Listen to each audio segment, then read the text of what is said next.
Então, por que eu preciso falar sobre departamentos nesta manhã? A fim de que os irmãos tenham em suas mentes muito claro qual é a minha posição a respeito disto, né?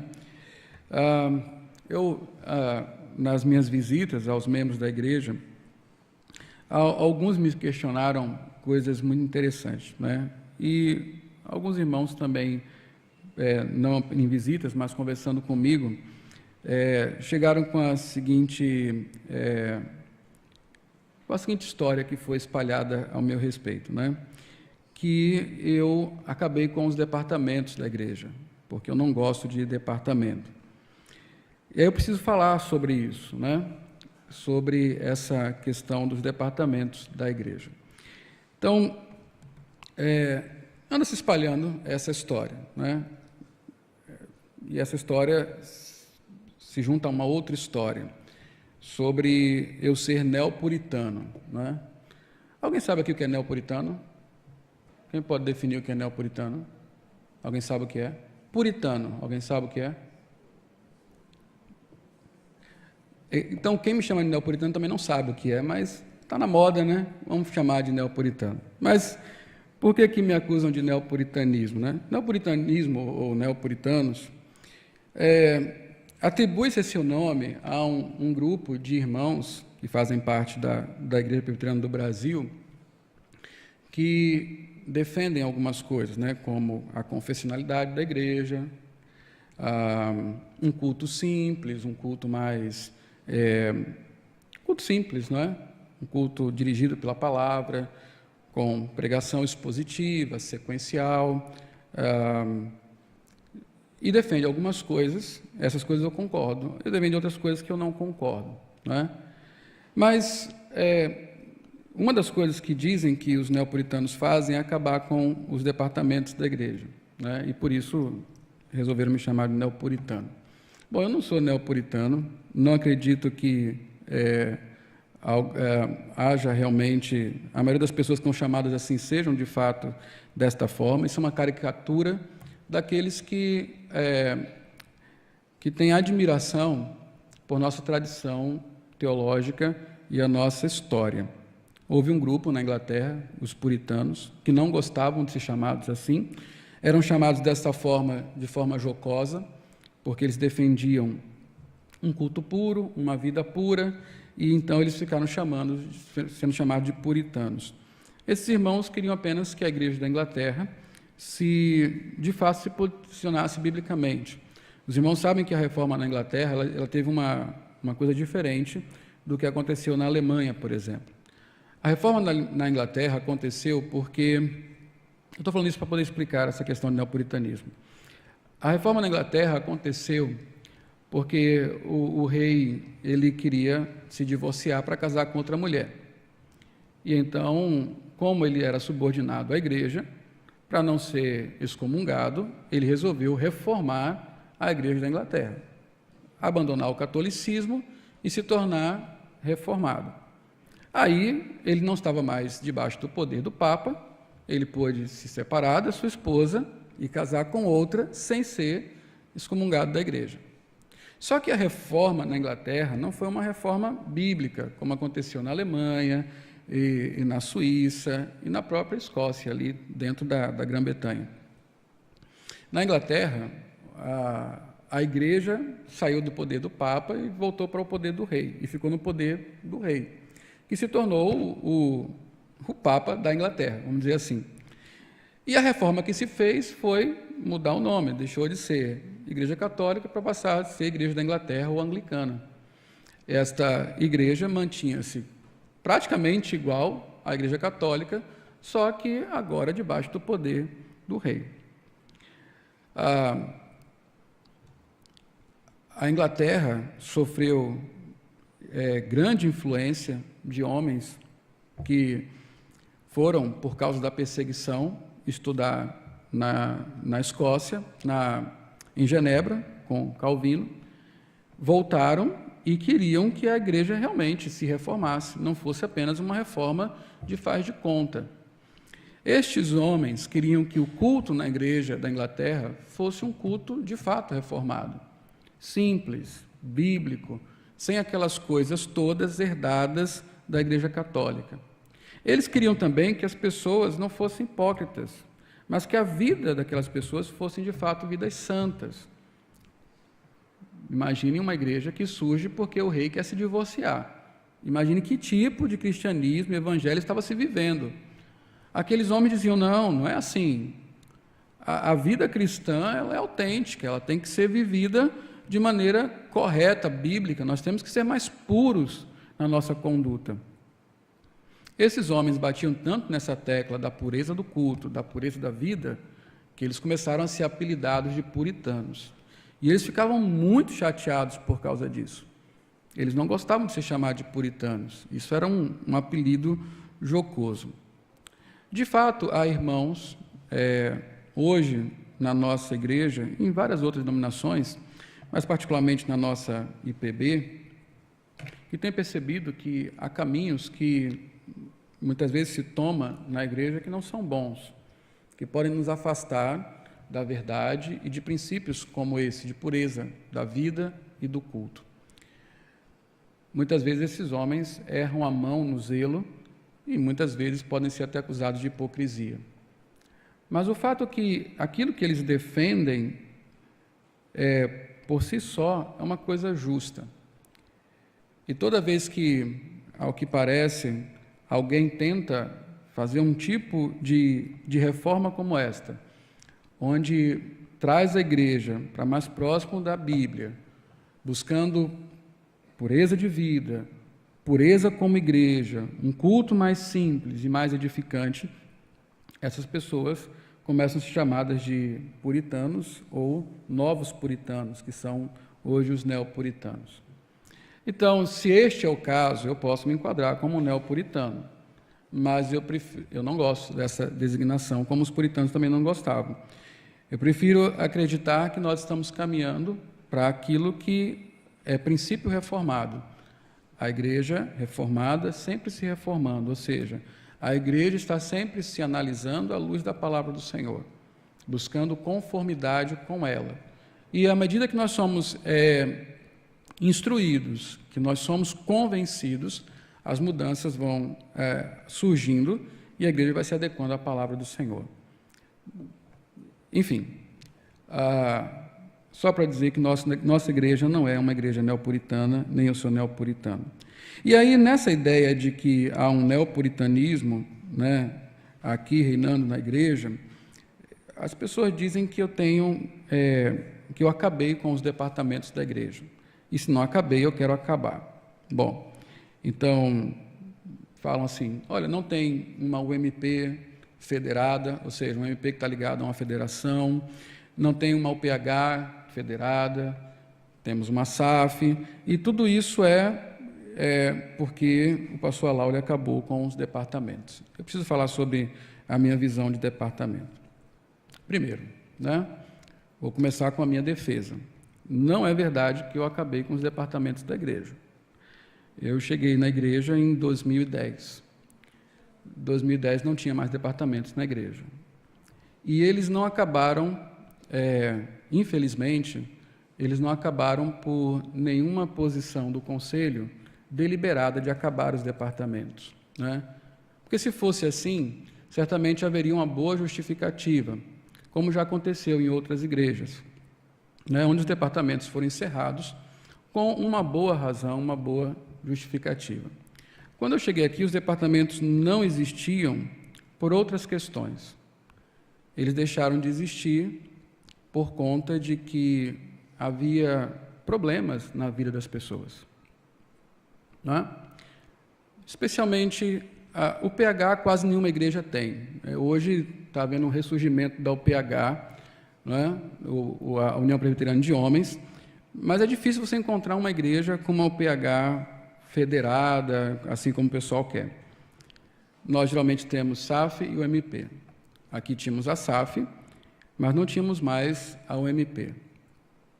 E por que a UMP acabou? Por que não havia jovens ligados ao UMP? Porque quando eu cheguei aqui, na verdade, tinha um vácuo de jovens. Tinha adolescentes muito novos e jovens adultos. Jovens na idade de, sei lá, 16 a 18 anos, quase nós não tínhamos aqui. Eles tinham deixado a igreja. Eles tinham deixado por conta de problemas morais, por conta de... não sei, eu não estava aqui antes. Mas o que eu sei é que eles não estavam mais aqui. Eles não estavam mais entre nós, e por isso não havia um MP. Durante esse tempo, houve algumas tentativas de se reformatar o MP, iniciativas tomadas por mim. Não foram poucas as vezes que reuni jovens, os jovens que tinham, né, os adultos, na minha casa, e fizemos compromissos de reorganizar um grupo de jovens, e que, mais uma vez, por conta de condutas desses mesmos jovens, não foi à frente. Não é?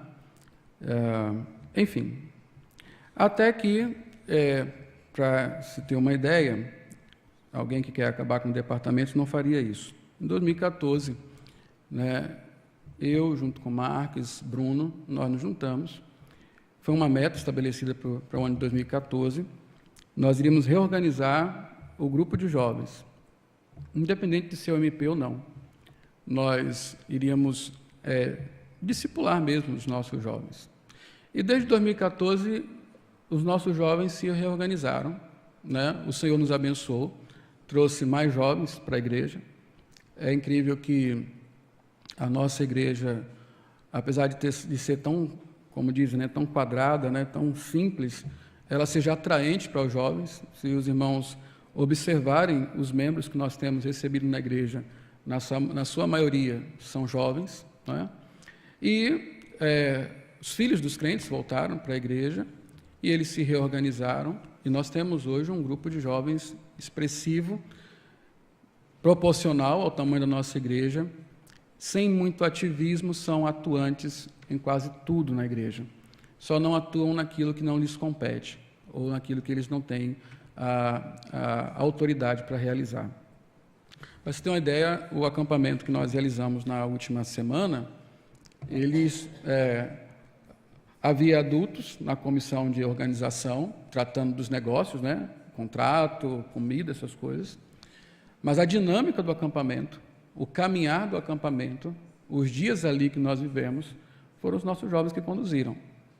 Talvez você não tenha nem percebido isso, porque eles são discretos, mas foram eles que conduziram. A boa parte das atividades dessa igreja tem sempre como o backstage, né, aquele pessoal que trabalha nos bastidores, os nossos jovens, extremamente atuantes. E, mais do que isso, eles não apenas são ativistas que ficam atuando, eles estão crescendo, eles estão se discipulando, eles estão se evangelizando, eles estão se tornando mais sábios, mais capazes de tomar decisões piedosas. Então, nós não temos a sigla UMP, mas nós temos um grupo de jovens aqui. E não nós temos a sigla UMP porque eles não querem se tornar UMP. O modelo que eles resolveram trabalhar é este, está dando muito certo e edifica as suas vidas. Então, nós temos aí uma juventude muito forte, atuante, sem fazer alarido, sem ficar assinando as coisas o tempo todo, ou se mostrando para a igreja apenas para inglês ver. A SAF, por exemplo, né? Eu não sei como é que era a SAF antes de 2010, mas desde 2010 para cá, a cada ano a SAF cresce, né? Em número de membros, sócias, né? É um departamento naquele modelo bem formal da IPB. E aqui as irmãs podem dizer, né? Os membros da SAF, as novas sócias que estão entrando, entram por iniciativa do pastor. Algumas eu tive que chamar e falar no ouvido, olha, vai fazer parte da SAF, não é? Porque é um grupo de integração importante. Inclusive, eu não sei como era antes, mas há jovens, né, meninas, fazendo parte da SAF hoje. Só para dizer que quem quer terminar um departamento não incentiva pessoas a fazerem parte dele, né? Pelo contrário, eu iria num trabalho de formiguinha de casa em casa, dizendo, olha, não faça parte não, mas é justamente o contrário. Agora, associado a isso, né, veja, associado a isso, a SAF, Essa é a minha filosofia pastoral, de criar grupos de estudo, grupos afins que estudam a palavra do Senhor. Assim como foi com os jovens, como é com os homens, que eu falarei deles daqui a pouco, também está acontecendo com as mulheres. E aqui há uma visão minha. Eu não acredito que o modelo formal que a SAF tem favoreça, por enquanto, aquilo que é feito no grupo de mulheres, no grupo de estudo de mulheres, onde as mulheres se reúnem simplesmente para conversar, orar juntas e ler um livro, estudar a palavra do Senhor. Quando eu cheguei aqui na igreja, havia a SAF, né, não é aqui na igreja, mas o modelo departamental da IPB, ele é muito burocrático, todo mundo sabe disso, não é? Eu já fui convidado, os irmãos talvez não saibam disso, mas eu sou muito solicitado para tratar das questões de departamentos em outras igrejas, inclusive o nosso sínodo. Algumas vezes o sínodo é as igrejas de Alagoas e Sergipe, muitas vezes eu fui convidado para tratar esse assunto, o assunto do departamento. E por que eu fui convidado para tratar, eu e outros colegas, para tratar esses assuntos? Porque o problema do departamento na igreja é grande. As igrejas estão, de uma forma geral, abrindo mão dos departamentos, jovens, SAF e tudo mais. E aí, como os departamentos da igreja fazem parte da nossa estrutura tradicional, isso nos causa preocupação. Por quê? Porque nós não queremos que eles acabem.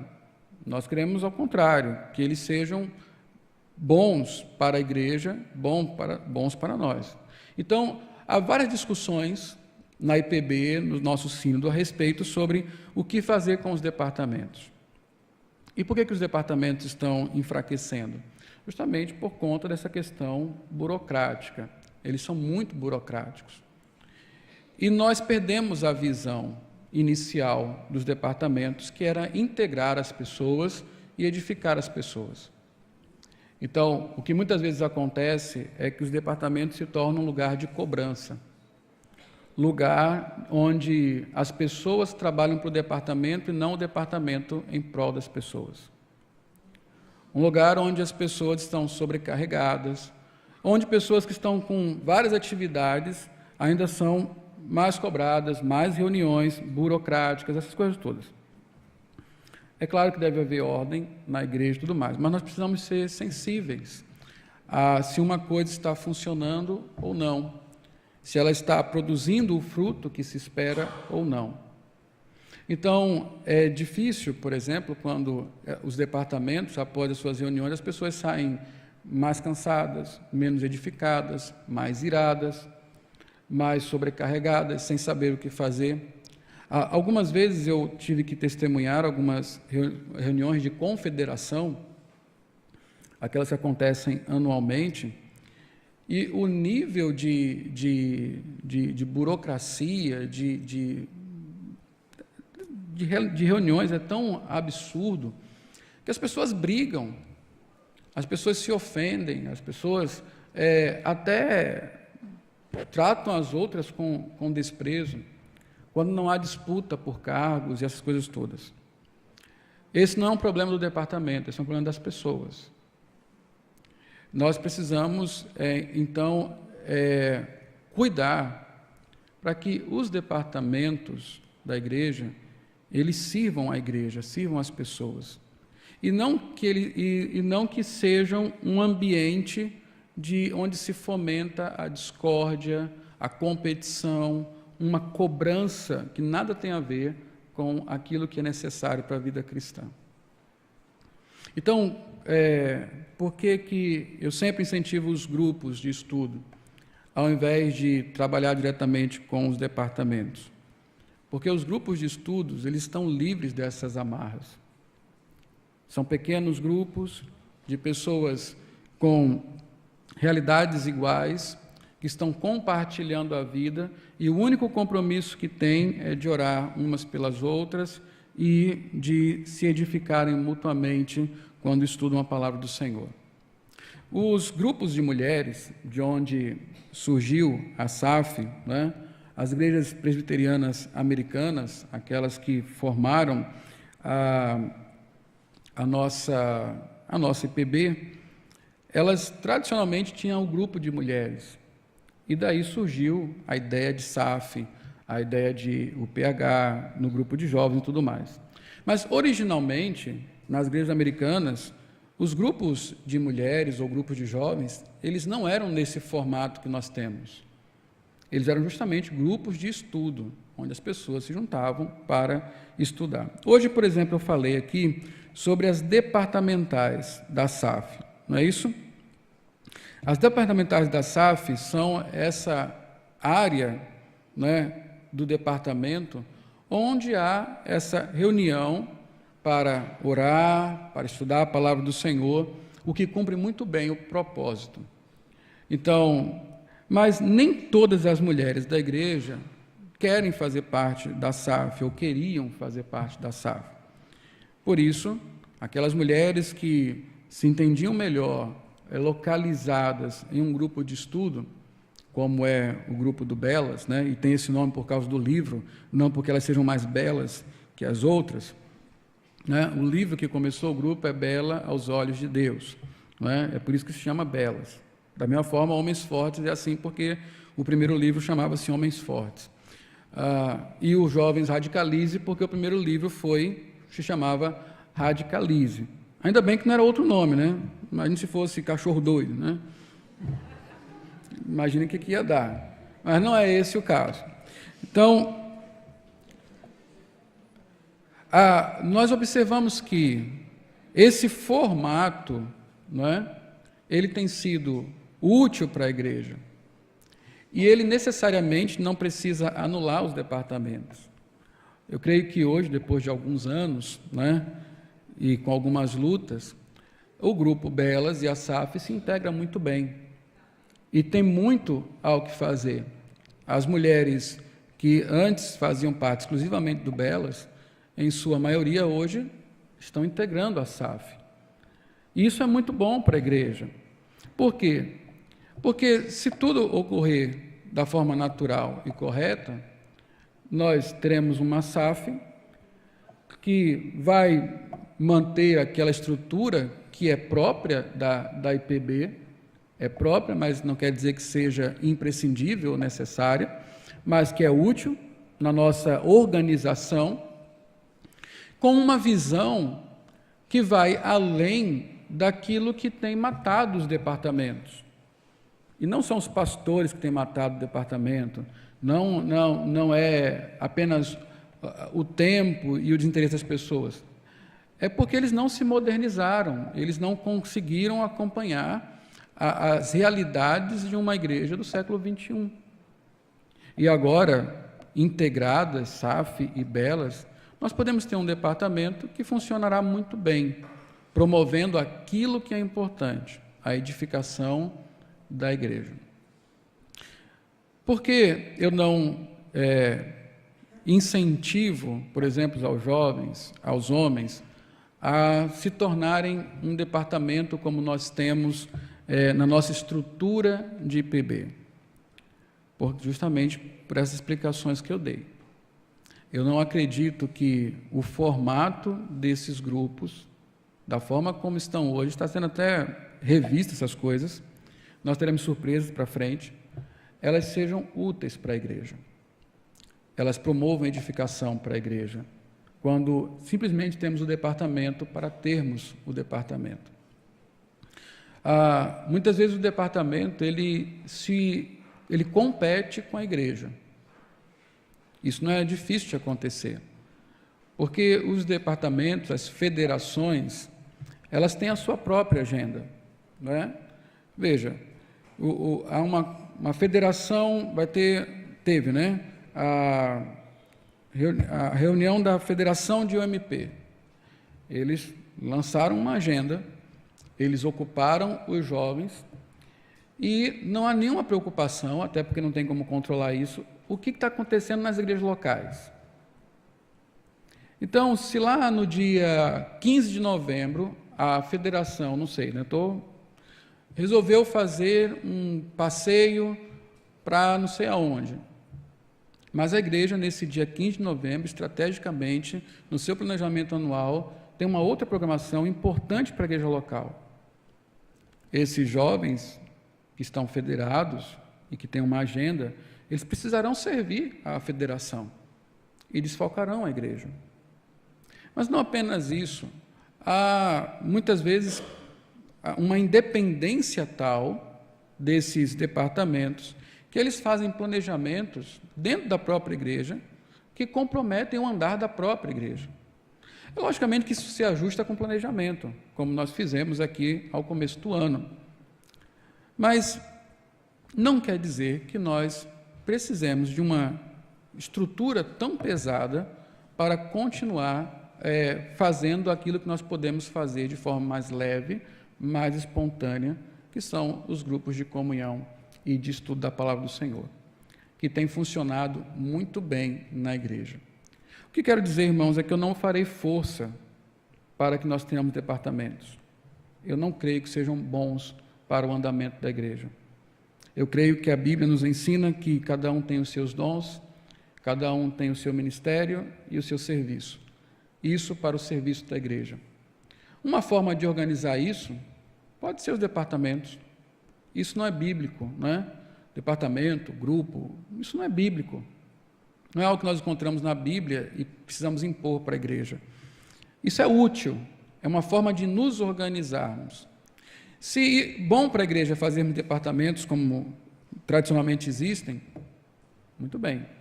Mas se a igreja pode funcionar melhor de outra forma, é assim que nós vamos trabalhar. Então, eu não farei força para que os departamentos que não existem, existam. Mas também não farei nada para acabar com nenhum departamento. Pelo contrário. O que tenho mostrado aqui é que eu tenho incentivado, a SAF é o único departamento que nós temos, a que a SAF se fortaleça, se atualize e se torne de fato útil para a igreja, como ela tem sido, como tem acontecido, graças a Deus. O fato é que nós temos buscado a edificação e o fortalecimento por meio desses grupos de estudo e o departamento da igreja, que é a SAF.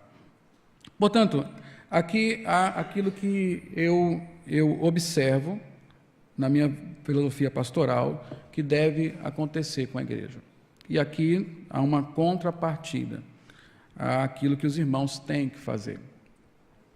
Então, durante muito tempo, os nossos grupos, né, de comunhão voltado para algumas classes, jovens, homens, mulheres, eles ficaram limitados a poucas pessoas participando. Interessante o grupo Belas, né, o grupo de mulheres. Havia momentos nas reuniões das mulheres que mais pessoas de fora da igreja estavam participando do que as de dentro da igreja. Eu sei por que isso, mas não convém aqui. E essas pessoas que participavam do grupo, elas levavam a ideia para suas igrejas. Nós podemos dizer que o Grupo Belas, em especial, tem fomentado o trabalho feminino em várias outras igrejas, de outras denominações, inclusive, o que é muito bom. Mas o principal fruto é a edificação que essas irmãs trazem para a vida umas das outras. Isso é muito importante.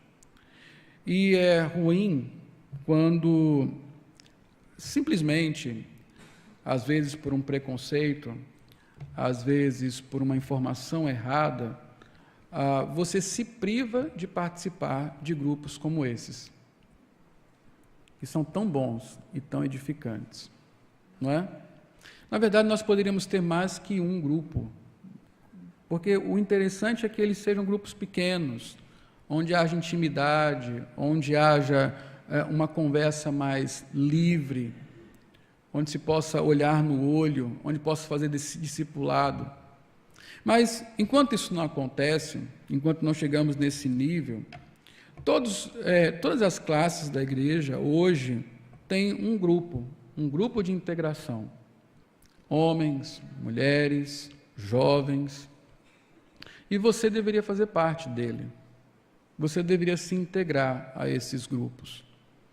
Porque eles são um instrumento muito útil para que cumpramos aquilo que é missão da igreja, fazer discípulos.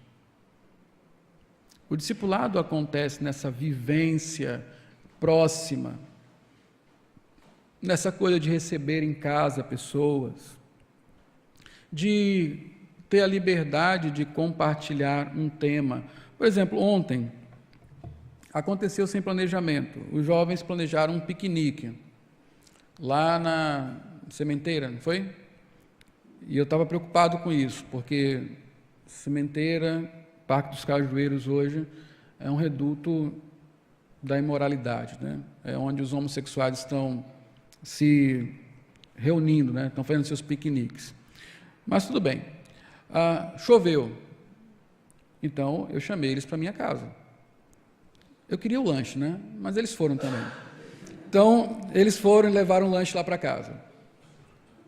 O que tinha planejado? Nada. Planejado era comer, né? A gente ia sentar, eles iam fornecer o buffet e eu o local. Pronto. E a gente ia ficar lá. Mas, de repente, a gente começou a conversar sobre um tema que nós vamos tratar no decorrer do ano, que é política. Nós vamos falar sobre política em alguns momentos, nos nossos encontros com os jovens. E aí, Marília começou uma discussão. E, de repente, nós estávamos ali, conversando, tratando sobre política, tentando entender o pensamento um do outro, buscando respostas bíblicas. Isso aconteceu porque estávamos juntos, porque tínhamos a liberdade de conversar uns com os outros. Enfim, é a dinâmica da vida cristã, é a dinâmica da igreja, que não necessita de grandes ferramentas, de grandes burocracias. Nós simplesmente precisamos estar juntos. Nós temos que fomentar isso, ocasiões, desculpas para estarmos juntos. E os pequenos grupos, né, esses de afinidade, homens, mulheres, jovens, eles são muito úteis para isso. E você não entende o quanto você pode ganhar, enquanto cristão, quando você faz parte e se integra a um grupo desse. Na verdade, você só tem a ganhar, você só tem frutos a colher. Você vai começar a aprender que você não está só na sua igreja, você vai começar a compreender que as suas dúvidas não são apenas suas, que as suas lutas não são apenas suas, que não é só o seu marido que é difícil, que não é só a sua esposa que é difícil, que não é só você que tem aquele determinado pecado, que não é só você que tem dificuldades com a sua fé, que não é só a sua casa que fica a maior parte do tempo bagunçada, que não é só você que lida com preguiça, com procrastinação, com essas coisas comuns da vida. Não é só você que tem um patrão ruim. Então você começa a perceber que a sua igreja, pelo simples fato de estar junto, é composta de pessoas comuns, com dificuldades comuns, que precisam umas das outras. Quando nós nos reunimos justamente com esse propósito da prestação de contas, de estudar a palavra do Senhor, de orarmos, olha que ambiente maravilhoso tem sido nas nossas reuniões, quaisquer que sejam, onde nós podemos gastar um tempo orando. É sempre assim que começam as reuniões, pelo menos de homens e do grupo da Jabotiana. Nós vamos orar. E para orar, nós precisamos apresentar o que vamos orar. Então, alguém fala sobre um irmão, fala sobre o trabalho, sobre uma enfermidade, sobre um exame que está esperando o resultado, agradece algo que aconteceu nesses dias, vitórias contra pecados, com relação a relacionamentos, transformações. E parece que nós não estamos fazendo nada, não estamos conversando, nós só estamos colhendo pedidos e agradecimentos para orar, mas na verdade nós estamos sendo informados sobre o que está acontecendo nas nossas vidas. Nós vemos os nossos irmãos abrindo seus corações, nos permitindo entrar nas suas vidas, nas suas casas, nos seus problemas, e aquilo ali nos acompanha. E, inclusive, nós nos estamos mais sensíveis para o outro, porque quando nós não nos conhecemos, quando nós não estamos juntos, o que acontece é que eu vejo as reações do meu irmão e, sem compreender por que ele age daquela maneira, eu julgo, eu o condeno, eu o afasto de mim. Mas quando eu começo a compreender, nesses simples momentos de oração, onde nós compartilhamos as coisas, que meu irmão tem problemas, como é a família dele, como é a forma que ele pensa, eu começo a entender por que ele fala certas coisas, por que ele age de certa maneira, e aí eu posso mais cirurgicamente ajudá-lo a vencer estas coisas que me incomodam, que são erradas, que são pecado. Caso contrário, nós só julgamos e nos afastamos. Então, irmãos, é por isso que, na minha visão, a igreja, independente se ela tem departamento, ou se ela funciona com departamentos, se ela funciona com grupos, o nome, para mim, não tem muita importância. Se é departamento, se é SAF, ou se é grupo de mulheres, se é UMP, ou se é grupo de jovens, se é homens fortes ou PH, isso para mim realmente é secundário, não importa. Nós podemos andar com a UPH da Sião, sem ter uma UPH aqui, apenas o grupo de homens, é a mesma coisa. Porque o que importa, de fato, não é o nome que temos, mas é o que estamos fazendo com esses grupos. É o que nós estamos fazendo quando estamos juntos, é o fruto que isso produz em nossas vidas. E, então, o que eu quero falar para os irmãos, que a minha forma de trabalhar, de pastorear a igreja, é incentivando que, como igreja, nos pequenos grupos, que eu vou falar daqui a pouco, mas com esses grupos de integração, jovens, homens, mulheres, nós possamos crescer no discipulado, nós possamos exercitar o amor mútuo, o aconselhamento mútuo, a edificação mútua, possamos exercitar a hospitalidade, não é, como nós temos aprendido. E aí, como eu falei, a sua contrapartida a essa iniciativa é que você participe dela. É que você, como jovem, procure se integrar com o Radicalize. Você, como homem, procure se integrar com os homens fortes. Você, como mulher, procure se integrar com a SAF Bela aos Olhos de Deus, né? Vamos falar assim, que está cada vez mais junta, né? Estão cada vez mais juntas. Procure se integrar. Quando nós estávamos planejando, no planejamento, eu trouxe uma expressão, né, a respeito dos irmãos que estão alienados. O pessoal ria. Mas por que alienados? Os alienados são aqueles que não estão integrados. Eles vêm dominicalmente para a igreja, eles participam, mas é só isso. Eles realmente não estão ligados. Então, às vezes nós ficamos acusando que a igreja tem um monte de panelinha, né? Interessante que o que faz as panelinhas? O que faz as panelinhas é que há pessoas que querem se isolar em um grupo muito pequeno. Nós temos relacionamentos mais íntimos, lógico, mas, e nesse sentido, as panelinhas são positivas. Mas o negativo disso é que muitas vezes essas panelinhas acontecem pelo simples fato de você, não querer se integrar com o todo, não querer fazer parte do todo, prefere se isolar em um pequeno grupo, seja a sua família, sejam alguns irmãos muito selecionados, bem selecionados por você. Você quer ser edificado, você precisa estar integrado ao corpo, ativamente integrado ao corpo. Você quer crescer, você precisa descobrir a sua função no corpo. Você quer ser uma bênção, porque a palavra de Deus primeiro nos abençoa e depois nos chama para ser bênção. Você quer ser uma bênção? Você precisa ser treinado para isso. E os pequenos grupos, os grupos de afinidade, esses grupos de estudo, eles têm a capacidade e existem justamente para integrar você, treinar você, capacitar você e abençoar a sua vida. Eles não são enfeites na igreja. Eles não são apenas para constar no relatório do final do ano. Eles são estratégias para nós cumprirmos a missão, obedecermos a Deus e propagarmos o reino. Então você deve se integrar a isso. Você deve buscar o grupo que lhe diz respeito e fazer parte ativamente disso. Procure, você que é mulher, procure as mulheres.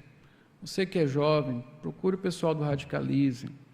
Você que é homem, procure o grupo de homens. Você já tem um compromisso no próximo dia 23. Vá na minha casa, comece a integrar, comece a participar ativamente, comece a se dispor a aprender para poder ser usado. E aí nós vamos observar que a nossa igreja, ela começará a crescer espiritualmente, crescer na perseverança doutrinária que herdamos dos apóstolos, crescer na comunhão, partir do pão, orações. Nós vamos começar a crescer, vamos começar a nos fortalecer e nós aprenderemos a como lidar melhor uns com os outros. Você deve se integrar a esses grupos, você deve participar deles ativamente. Fora esses grupos vamos falar grupos de afinidade, ou por sexo, por idade. Na verdade, nós temos os grupos por idade aqui, eles praticamente não existem, né? Porque o grupo de homens, eles interagem com os jovens que fazem parte do Radicalize, eles estão lá também. Nós temos adolescentes, temos jovens, até idosos, né? Quem é o mais novo dos jovens aí? É Alec? É Alec, né? Então, Ismael? Então, no grupo de homens tem Ismael e tem presbíteros Zelito, juntos, sentados, conversando, compartilhando experiências, não é?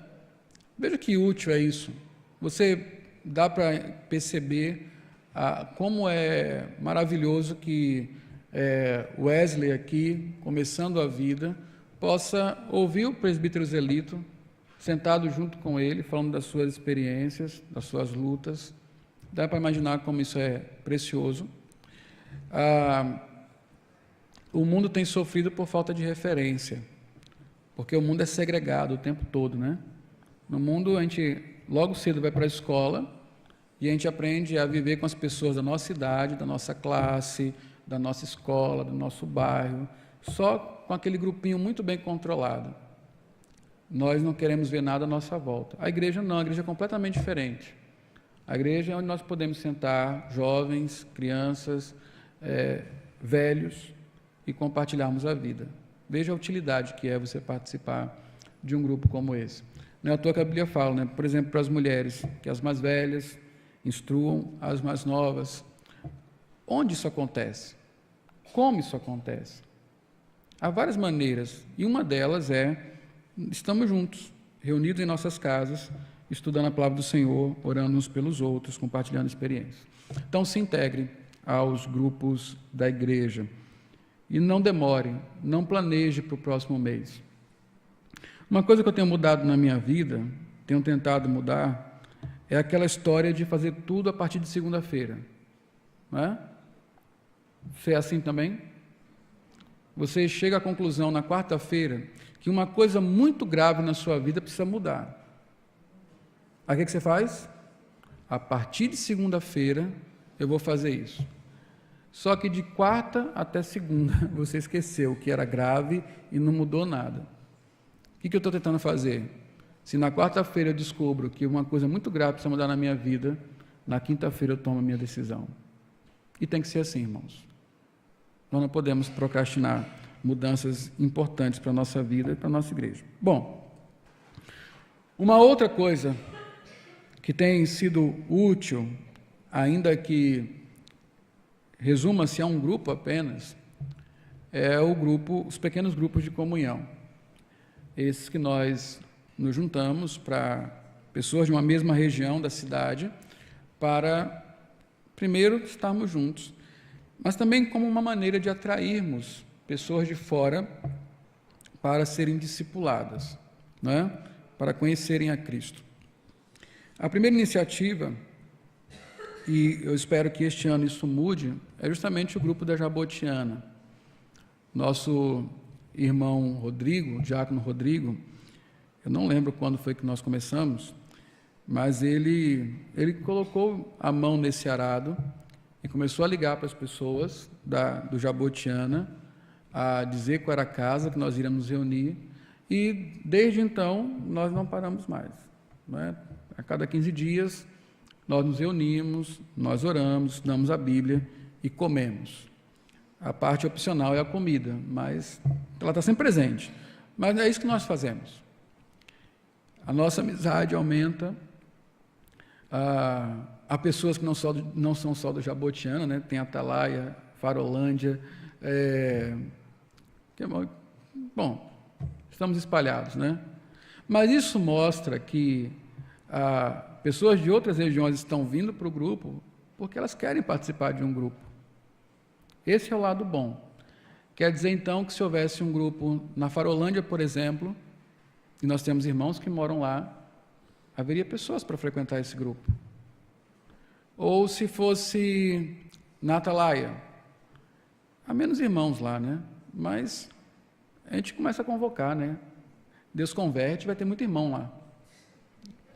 A gente não sabe o que Deus vai fazer por meio daquilo que Ele tem colocado em nossos corações, mas sabemos que é para o bem. Aí eu pergunto assim, você mora em uma determinada região, um determinado bairro, há outros irmãos à sua volta, perto de você, num raio de 1, 2, 3 quilômetros? Por que vocês não andam mais juntos? Por que você não convida esses irmãos para a sua casa? Por que você não começa a estudar a Bíblia com eles? Ah, pastor, mas eu não sei nem o que falar. Leia a Bíblia. Não precisa falar, leia a Bíblia com eles. Ore junto com eles. Peça um estudo pronto. Basta você querer. Logicamente que, como igreja, nós não podemos simplesmente deixar as pessoas tomarem suas iniciativas sem ter um determinado controle, treinamento sobre isso. Não seria prudente, não seria nem correto. Mas as iniciativas, esse desejo de realmente fazer discípulos e usar os pequenos grupos como meio para isso, deve estar no nosso coração. Eu preciso olhar à minha volta. Eu escrevi em um boletim recentemente sobre essa questão da nossa missão, e ela é muito interessante. Quando nós somos orientados pela missão que Deus nos deu, quando a nossa vida é orientada pela missão que Deus nos deu, nós planejamos os nossos planos, o lugar onde nós queremos morar, a profissão que nós queremos ter, a faculdade que vamos estudar, o curso que vamos escolher. Eles são, na verdade, estratégias. Eles não são o fim das nossas vidas. Eu não quero morar nos Jardins porque lá é chique. Eu não quero morar num condomínio fechado, esse é o meu sonho, né? Morar num condomínio de casas. Porque lá é legal, tem parquinho e as crianças é melhor. Não, não é só por isso. Essa é a minha estratégia. Eu quero estar neste lugar, eu quero fazer este curso, eu quero ter esse estilo de vida como uma estratégia para o que a minha vida é orientada. Cumprir a missão. O resto é estratégia para isso. Eu já falei sobre isso, a importância da nossa geografia. Por que Deus nos coloca onde nós moramos, onde nós trabalhamos? Será que é só apenas para nós morarmos ali? Será que é só isso que se reserva à nossa geografia? Por que há tantos irmãos morando em um determinado local? Por quê? Por que na Jabotiana tem tanto crente da 13 lá? Por que será?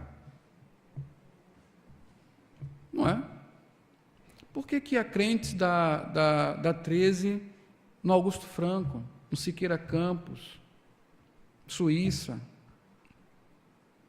Olaria, não é Olaria lá, Petrônio? Bairro Olaria. Por que há crentes aí? Santos Dumont, 18 do Forte, Atalaia.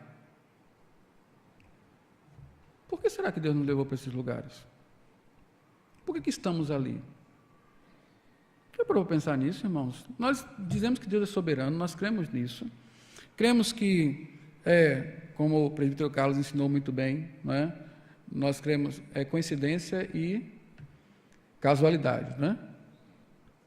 A coincidência existe, o que não existe é a casualidade, não é? É isso?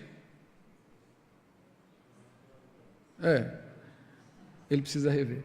Então, mas é isso. Coincidentemente, há muitos crentes ali na Jabotiana, mas isso não é casual, não é sem propósito, não pode ser. Não pode ser, não é?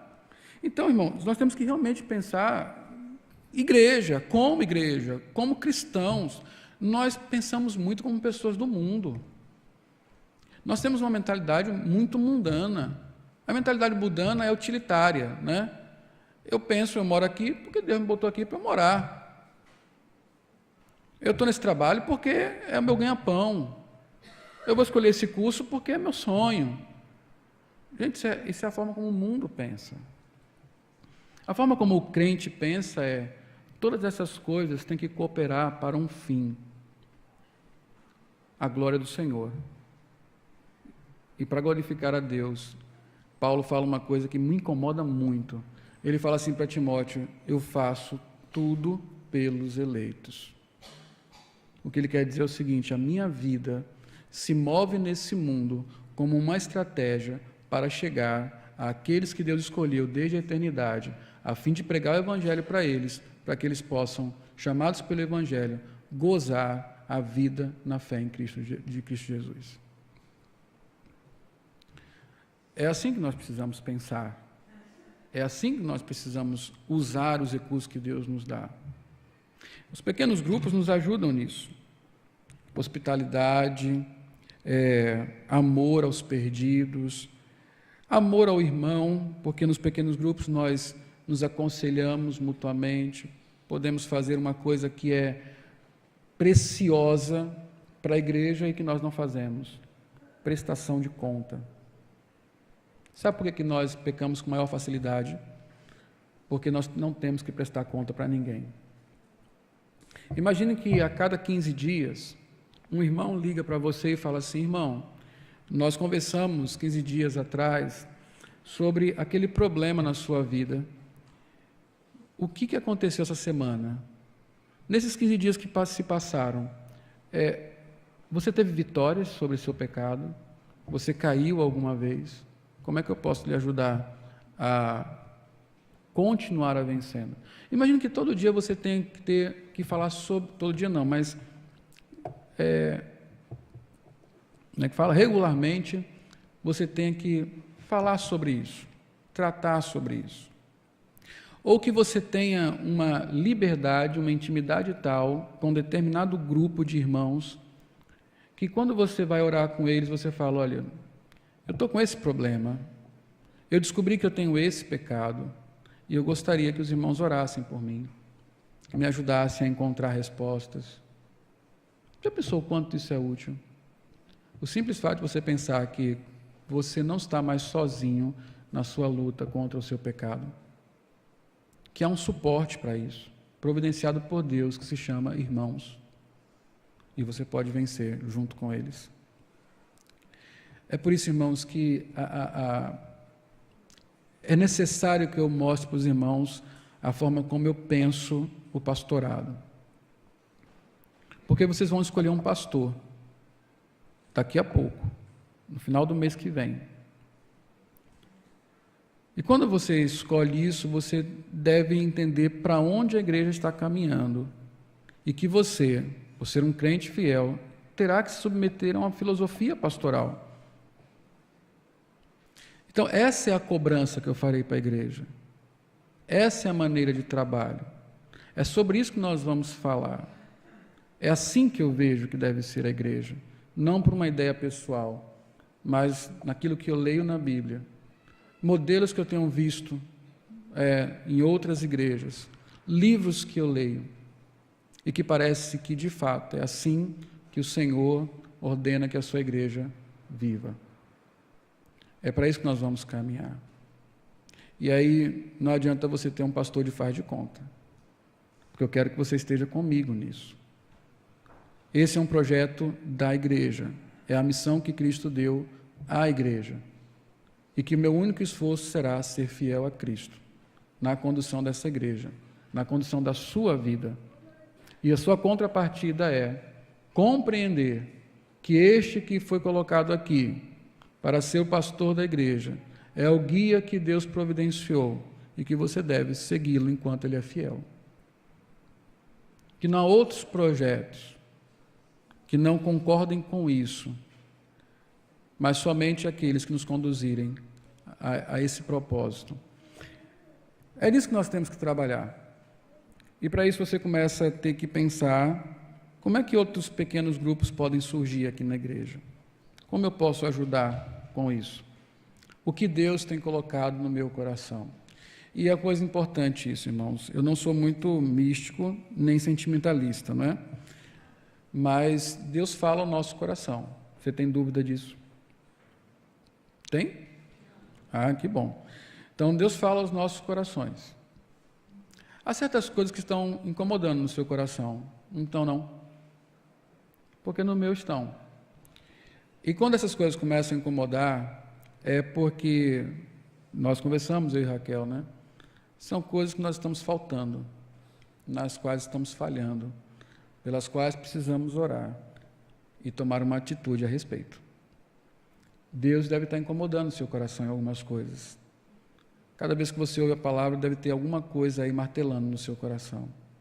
Como eu falei no acampamento, deve ter uma pessoa na sua mente. Deve ter uma ação a ser tomada aí no seu coração. Uma grande ideia deve ter surgido. Não é assim? Uma nova paixão. Considere se não é Deus lhe chamando para alguma coisa. Ore a respeito. Peça a Deus as oportunidades para realizar. Simplesmente abra a sua casa, abra a sua vida. Simplesmente saia do seu conforto numa quarta-feira e procure um pequeno grupo lá da Jabotiana. Ou num sábado, sexta, você que é mulher, vá para o grupo de mulheres. Ou as departamentais da SAF. Ou se levante na sexta-feira e vá para o grupo de homens, você que é homem. Ou aos sábados procure se informar onde é que os jovens estão e o que estão fazendo. Você precisa abraçar a sua igreja.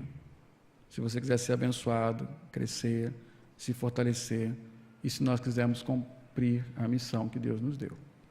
Então essa é a minha visão sobre departamentos, grupos, e é desta forma que eu irei conduzir a igreja. Não irei acabar com nada que esteja funcionando para a glória do Senhor, mas também não farei nenhum esforço para mudar aquilo que está funcionando dentro dos padrões bíblicos e cumprido o propósito de edificação mútua e glória do Senhor. Eu acredito que esta é a forma que nós podemos crescer e as ferramentas que Deus nos dá para prosseguirmos no propósito de adorá-lo e nos servirmos mutuamente. Ok, irmãos, Deus nos abençoe. Amém. Vamos orar? Nosso Pai querido, nós queremos honrar o nome do Senhor.